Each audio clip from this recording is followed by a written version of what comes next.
Guys, I woke up this morning and I told myself when I stepped in front of this camera, I was going to find something good about this club today. I really did, because midweek I was being told by Gary Neville that Manchester United played well in a 4-4 draw against Bournemouth. And you can watch my 13-minute video I published, what was it, last Monday, about how that was some of the worst um, defense I've ever seen in my whole entire life. And not really a good attack either, but how some of just the general worst play I've ever seen in my whole entire life. So I thought to myself, well, what, are we watching the same game? Did he watch the same 90 minutes I did? And I don't just think it was a him thing. I think maybe not a consensus, but a decent amount of people probably thought, oh, United actually played well that match. So I woke up today and I said, no, we're going to find something good. And I still can't find it. I really still can't find it. Aston Villa 2, Manchester United 1. You can usually tell within the first 10 minutes of every single United match how they're going to play. So at about the 7-minute mark, I got a very bad feeling that it was going to end very poorly. Because here's kind of what happened. So I've spoken to you all a number of times about how stale the United front line is. It's just direct runs, there's no movement. It says Hail Mary routes nonstop with this club. And in your hopes that Bruno Fernandes, the quarterback, can just launch a ball perfectly onto Ahmad, or today it was onto Mount or Cunha or to Sesko, and that they just create a snapshot chance out of nowhere. It creates a lot of XG, but it's kind of false XG. So today, Unai Emery did something that probably boggled the mind of Ruben Amorim, and he just took his back line and he pushed it up. So what this did was it limited United. Now all of a sudden you can't make those runs in behind, or else they're going to be called offside. So when he did that, you very quickly saw the already broken, uninventive style of attacking football that Manchester United employed was getting shut down even more. So I think it's Aiden Heaven. He gets on the ball and he plays a very hospital pass to Manuel Ugarte. Now, guys, please do not jump on me. I'm not sitting here telling you all that Manuel Ugarte is a good player. He's not. All right, we know he's not. He has very few pros to a number of cons, and one of his biggest cons is his ability on the ball. But guys, Ugarte gets this hospital pass, and there is absolutely nothing he can do, because a Villa player just traps him immediately and wins it off of him. Now you might be thinking to yourself, well, can't he turn and play on to an ongoing United player, or can't he turn and there'll be someone dropping into him, to open up an avenue for a pass? No, there's not. Because all the United players, they're not dropping in to help out Ugarte. No, they're wondering what the heck to do because they can't just run forward anymore. And it's a big thing back to the system, because there's nothing Ugarte can do. It just takes one man to mark one player and Aston Villa get on the counter, because they win the ball off Ugarte with ease. He falls down hoping for a foul. They don't get one. United doesn't get one. And then Villa just drives forward. And within about a 20 or 30 second spell, from about the 7-minute marker on, Villa create 4 really good chances. And I'm thinking to myself, that should be a Villa goal. That should be a Villa goal. That probably should be a Villa goal. All because they won one marking assignment. It's just too easy, guys. So from that point on, I'm thinking to myself, this is probably going to be 3 or 4-0 by half. And then something so strange just happened. It's like the momentum of the game was just completely sapped from a Villa standpoint. Their pressing stopped. Manchester United were able to get onto the ball. They were able to play through Villa relatively easily. And by no means is this really a lot of credit going to Man United. It was more Villa was playing so poorly, they weren't able to press well. Their defense looked shaky. And when they were on the ball, United did a good job. I'll give them credit. They did a good job of snapping onto the one-on-ones. The wing-back pressing today was excellent, especially a little bit in the first half, a little bit in the second half too. But the wing-back pressing was really, really good. And they weren't letting Villa breathe. That was, of course, until Villa just broke down the first line of United press. And so, guys, we hear the term man-to-man pressing so often in this sport. And that's exactly what United tried to do today. For the most part, or for some parts, as I mentioned, the wingbacks did a really, really good job of doing so. Mason Mount did a good job of doing so. They were forcing Emi Martinez, Villa's goalkeeper, to play in a certain way. They were cutting off one side of the pitch for him to go to the other. It looked very cohesive up until it didn't. So Villa's first goal actually originates from this. They're playing out from the back, and they break that first line of Manchester United pressing. And you're probably thinking to yourself, okay, that's no problem at all. There still should be 6 or 7 defenders that they still have to get through. No, no, guys. At this point, it's about 2 Manchester United midfielders.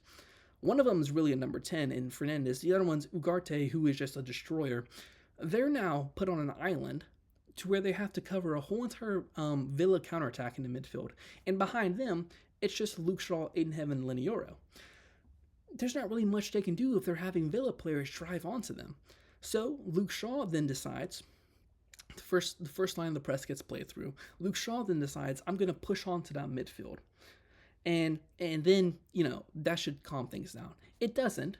It then allows Villa to attack the right side of the Manchester United play, or Manchester United side, which then drags the only 2 other United defenders out of possession, and then you allow Morgan Rogers onto the ball. And in the 35th minute, he scores. It's 1-0, a really good shot taken. But guys, it's just so easy. You beat one line of the Manchester United press, and everything falls apart. You're dragging players out of the position now. They're all backtracking. Everything loses its cool. I will give United a decent amount of credit here, because right after they responded, Dorgu did a very good job of pressing on to Matty Cash, winning that ball back, playing it straight to Cunha, and just like that, it was 1-1. And guys, you probably think to yourselves right now, I'm just a real pessimistic fan. I don't want to be pessimistic. I actually look at the first half of that match, and I think to myself, Villa are at home. They're third in the table. They're playing really good football. They've won, 10 in a row. They're doing things really, really well. I would snatch a 1-1 draw so fast you wouldn't even know you offered it to me if you gave it to me, guys. So when the half ended 1-1, I was thinking to myself, hey, we actually deserve this, barring 1, maybe 2 real mistakes. Villa were playing pretty poor, and we weren't just handing it to them entirely. But there's a theme, guys. Usually in the second half with Manchester United, it's really poor. It's just really bad. Everything kind of falls apart. And with just the cherry on top of that Sunday today was the fact that Bruno Fernandes got injured. I mean, the guy's been at the club since 2020, and he's missed maybe 3 games because of injury. And this is just one of the ones that he happens to miss the second half of this match, guys. And you just know it's bad, because I've spoken to you all so much about how he's the quarterback and how he controls every single bit of United's play, attacking play. So when he gets taken out, Ruben Amorim then decides to employ Lisandro Martinez. I love Lisandro Martinez so much. He's one of my favorite players. But guys, he doesn't have the passing range of Bruno Fernandes. There's a difference between playing as a center back when you're deep onto your own side of the pitch, you're getting closed in on, and you have a certain angle playing on the left side. You have a certain angle to pass on to. There's a big reason why Trent Alexander-Arnold often struggles in the midfield, because the angles are completely different. And it's the same exact thing for Lisandro Martinez. The angles are completely different from when you're in the midfield versus when you're in at left back. But Amorim decides to play him in kind of so when United are in possession, he's playing as a number 6 somewhat with the ball on his feet at midfield. And he just spends the whole entire second half trying to launch these long balls. And guys, it just gets so bland. It gets so bland because, as I mentioned, Villa aren't playing good. United, if they really wanted to, could have gone on and won this match. But they just couldn't, because all we were relying on is just these continued long balls again and again and again and again and again. But I'm getting a little bit ahead of myself. So let's talk about the second Villa goal. Because, guys, it is just so annoying. I've mentioned so many times, create an overload against this United team.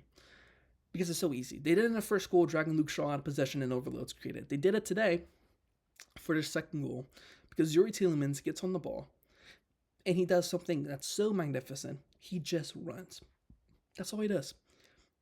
Villa usually play with the front 3, right? They take Youri Tielemans, a natural number 8, debatably number 6, whatever you want to say, a midfielder, and they push him up the pitch.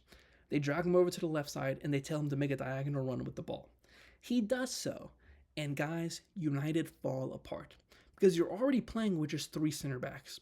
You're already going up against 3, debatably 4 players every time Villa gets on the attack.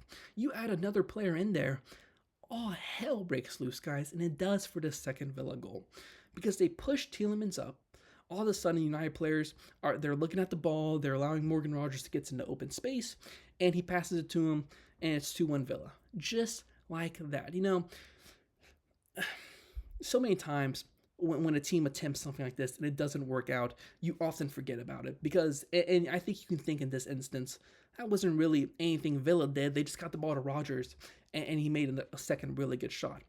But guys, genuinely look at it. United are already playing 3 at the back. All it is pushing one more player forward.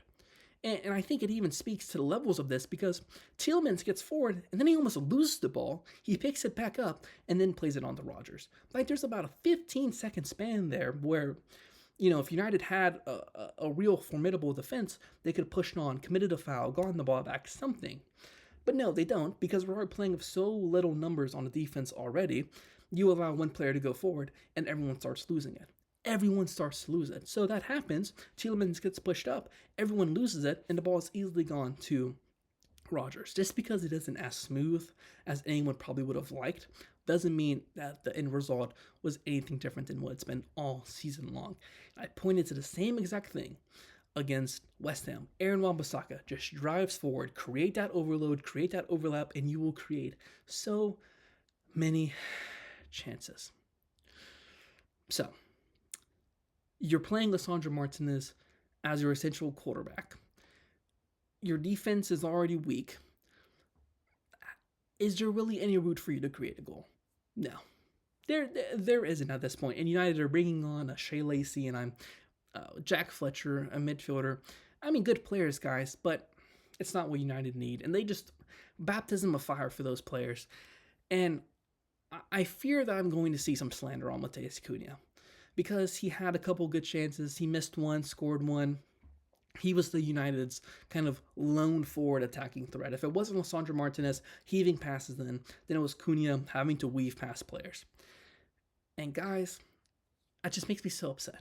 Because Matheus Cunha, the guy is literally dying on the field to create something. But with a stale forward runs, just stale forward play in general, everyone's looking at the ball. No one's trying to play off of one another. Joshua Zirkzee does it to a certain extent, a little bit, by the time he gets subbed on. But it was just so much placed on Matheus Cunha to do something magnificent. And he wasn't able to for 90% of that match today. But you're going to see people online, Cunha, only, 4 contributions in however many games he's played, flop of a signing. Sesko, flop of a signing. Whoever is out there, even people have been saying Mbeumo has dropped off of form as of late. Look what they're asked to do. Look how many players they're asked to dribble in between and all this stuff, guys. And I will talk about Sesko here for a minute before I leave. I don't think Sesko's been an instant head. But guys, no one can be a head if you're playing this Manchester United striker role right now. Because it's just Fernandes launching the long ball up top. So it's Fernandes passing the ball up, and Sesko has to take it down and immediately find a pass. You know how hard that is? For a skying ball, for anybody of any caliber of skill to immediately take it down and play it on to what you assume is going to be a runner.